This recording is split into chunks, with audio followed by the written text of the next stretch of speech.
Hello, I am Abida and welcome to my flavours. आज हम mango pudding बनाएंगे। ये एक बहुत ही रिफ्रेशिंग समर डिजर्ट रेसिपी है। गर्मियों में सभी का ठंडा मीठा खाने का मन होता है और ऐसे में अगर आपको एक बहुत ही डिलीशियस और बहुत ही क्विक बनने वाली डिजर्ट रेसिपी मिल जाए तो कहना ही क्या। तो इसीलिए हम बना रहे हैं सिर्फ 5 चीज़ों से बनने वाली एक बहुत ही डिलीशियस और बहुत ही क्विक मैंगो पुडिंग रेसिपी। आप इसे मैंगो ट्राइफल भी कह सकते हैं। तो आइए जल्दी से हमारी मैंगो पुडिंग को बनाना शुरू करते हैं। पर अगर अभी तक आपने माई फ्लेवर्स को सब्सक्राइब नहीं करा है तो प्लीज इसे सब्सक्राइब करके साइड में आने वाले इस बेल आइकन को भी प्रेस करें। और अगर आपको रेसिपी पसंद आए तो प्लीज इसे लाइक करें, शेयर करें और अपने कमेंट्स और फीडबैक मेरे साथ शेयर करना ना भूलें। तो मैंगो पुडिंग बनाने के लिए सबसे पहले हम उसके लिए कस्टर्ड तैयार करेंगे। तो यहाँ कस्टर्ड बनाने के लिए हम लेंगे 1.5 कप दूध। अब हमें इस दूध में एक बॉईल आने देना है। तो जब तक दूध में बॉईल आ रहा है हम कस्टर्ड का पेस्ट तैयार कर लेते हैं। तो कस्टर्ड पेस्ट तैयार करने के लिए यहाँ मैंने लिया है आधा कप दूध। ध्यान रखिए जब भी आप कस्टर्ड का पेस्ट तैयार करें तो दूध आपका ठंडा होना चाहिए। अब इस ठंडे दूध में हम डालेंगे 2 tablespoon custard powder. Custard powder को इस दूध में अच्छे से मिक्स कर लेंगे। तो यहाँ आप देख सकते हैं हमारा कस्टर्ड पाउडर इस दूध में अच्छे से मिक्स हो गया है। आइए अब हमारे दूध को भी चेक कर लेते हैं। तो दूध में भी बॉईल आ गया है। अब इसमें मिठास के लिए हम डालेंगे आधा कप चीनी। चीनी को दूध में अच्छे से मिक्स कर लेंगे और अब इसमें हम डालेंगे तैयार किया हुआ कस्टर्ड पेस्ट। ये एक थिक कस्टर्ड रेसिपी है तो इसमें जैसे ही आप कस्टर्ड डालेंगे ये बहुत ही जल्दी थिक हो जाएगी। तो इसलिए आप गैस का फ्लेम सबसे पहले कम कर दें और उसके बाद धीरे धीरे एक हाथ से आप इसमें कस्टर्ड का ये पेस्ट डालते जाएं और दूसरे हाथ से आप चम्मच से इस दूध को हिलाते जाएं, जिससे कि ये दूध तले पर नहीं लगेगा और इस दूध में कस्टर्ड का कोई लम्ब भी नहीं बनेगा। अब लगातार चलाते हुए हमें इस दूध में एक बॉईल आने देना है। गैस को आप बिल्कुल लो ही रखें। यहाँ आप देख सकते हैं दूध में बॉईल आ गया है। अब इस कस्टर्ड को हमें 2 मिनट और पकाना है। फ्लेम को बिल्कुल लो रखें और दूध को लगातार चलाते जाएं, नहीं तो ये कस्टर्ड तले पर बहुत ही इजीली लग जाता है।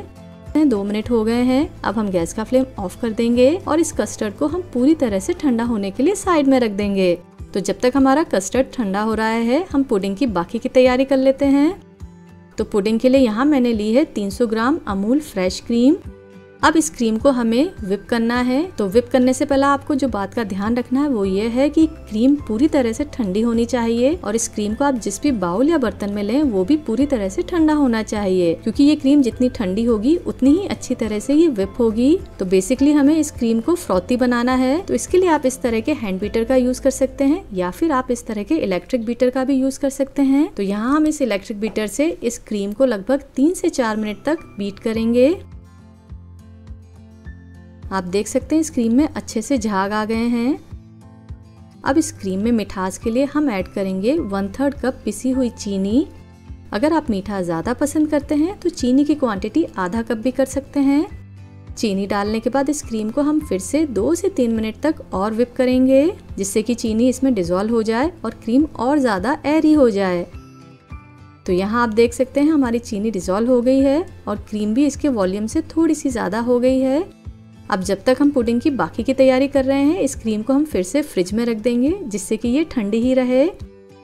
तो नेक्स्ट स्टेप में इस मैंगो पुडिंग के लिए हम लेंगे 350 से 400 ग्राम आम। इन आमों को मैंने इस तरह से बड़े पीसेस में काट लिया है। आप इस पुडिंग के लिए अपनी पसंद की किसी भी वैरायटी का आम ले सकते हैं, बस ये ध्यान रखें आम रेशे वाला नहीं होना चाहिए। अब इन आमों को हमें प्यूरे बनाना है, यानी इन्हें पीसना है। तो आम पीसने के लिए आप ध्यान रखें कि आपको पानी या दूध का यूज नहीं करना है। हमारे आम पिसकर तैयार हैं। अगर आप जो आम यूज कर रहे हैं वो मीठे कम हैं तो आप इन आमों को पीसने के टाइम इसमें 2 से 3 टेबलस्पून चीनी का भी यूज कर सकते हैं। अब हमें इस मैंगो प्यूरे को तैयार कस्टर्ड में ऐड करना है। तो यहाँ आप देख सकते हैं हमारा कस्टर्ड ठंडा होने के बाद कितना थिक हो गया है।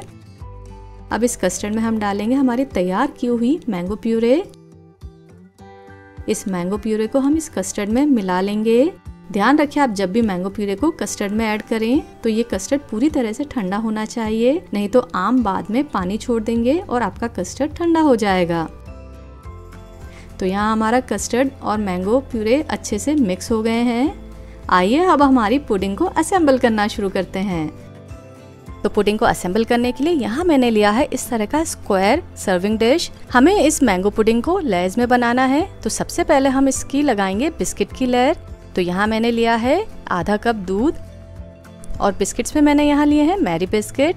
अब हम एक एक बिस्किट लेंगे और इन बिस्किट्स को दूध में डिप कर इस सर्विंग डिश के बेस पर इस तरह से लगाते जाएंगे। आप इस पुडिंग के लिए चॉकलेट बिस्किट्स या फिर ग्लूकोज बिस्किट का भी यूज कर सकते हैं। तो यहाँ आप देख सकते हैं हमने बिस्किट की लेयर इस सर्विंग डिश पर लगा दी है।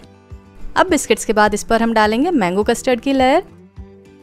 तो तैयार किया हुआ आधा मैंगो कस्टर्ड हम इसकी फर्स्ट लेयर पर इस तरह से फैला देंगे। तो यहाँ आप देख सकते हैं मैंगो कस्टर्ड की हमने फर्स्ट लेयर लगा दी है। इसके ऊपर हम लगाएंगे क्रीम की लेयर। इसी तरह से हम इन तीनों लेयर्स को फिर से इसी सीक्वेंस में रिपीट कर लेंगे। तो पहले हम लगाएंगे बिस्किट्स की लेयर, उसके ऊपर हम डालेंगे बचा हुआ मैंगो कस्टर्ड और इसके बाद हम इसके ऊपर फैला देंगे हमारी बची हुई क्रीम। और क्रीम के बाद हमें करना है इस पुडिंग को गार्निश। तो गार्निशिंग करने के लिए यहाँ मैंने लिए हैं मैंगो के इस तरह से कटे हुए छोटे पीसेस और इन कटे हुए मैंगो पीसेस को हम इस क्रीम के ऊपर इस तरह से डाल देंगे। तो आप देख सकते हैं आम डलते ही ये पुडिंग कितनी टेस्टी और टेम्पटिंग लग रही है। पर अभी हमें इसे खाना नहीं है, क्योंकि खाने से पहले हमें करना है इस पुडिंग को पूरी तरह से ठंडा। तो ठंडा करने के लिए हम इस पुडिंग को फ्रिज में रखेंगे कम से कम 2 से 3 घंटे के लिए, या जब तक ये अच्छे से ठंडी ना हो जाए। और जब ये पुडिंग ठंडी हो जाए तो आप इस ठंडी और रिफ्रेशिंग पुडिंग को जरूर ट्राई करें। पर ट्राई करने से पहले इसे बनाना तो बनता है। तो आप इस मैंगो पुडिंग को जरूर ट्राई करें और मुझे कमेंट करके बताएं आपको ये कैसी लगी।